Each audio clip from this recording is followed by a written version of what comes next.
Hi అండి అందరికీ. నేనైతే తోటకూర చుక్కకూర పులుసు పెట్టబోతున్నాను. నైట్ తెచ్చుకున్న వాళ్ళైతే ఇలా న్యూస్ పేపర్లో చుట్టుకొని ఫ్రిడ్జ్లో పెట్టుకుంటే నిల్వ ఉంటుందండి, ఫ్రెష్గా ఉంటుంది.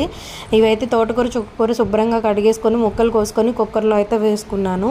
అందులోనే ఒక 2 టమాటాలు అయితే చీలికలు చేసేసి అవి కూడా వేసేసాను.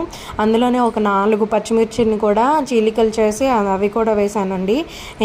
ఇంకొంచెం చింతపండు పిక్క, కొంచెం పసుపు, కొంచెం కారము, రుచికి సరిపడిన ఉప్పు, కొంచెం ఆయిల్ వేసేసుకొని సరిపడా వాటర్ వేసేసుకొని అయితే దీన్ని మూత పెట్టేసుకోండి. నేనైతే 7 విజిల్స్ రాసిచ్చాను.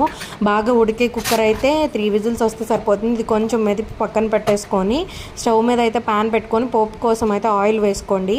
అందులో అయితే ఎండుమిర్చి, వెల్లుల్లి, ఆవాలు, జీలకర్ర, కరివేపాకు వేసి ఇవైతే పోపు రానివ్వండి. ఇదంతా కొంచెం వేగిన తర్వాత మీరు ఇందాక చేసుకున్న దాంట్లో అయితే ఇది మిక్స్ చేసేసుకోండి. ఆ తోటకూర పులుసులో అయితే మిక్స్ చేసేసుకోండి.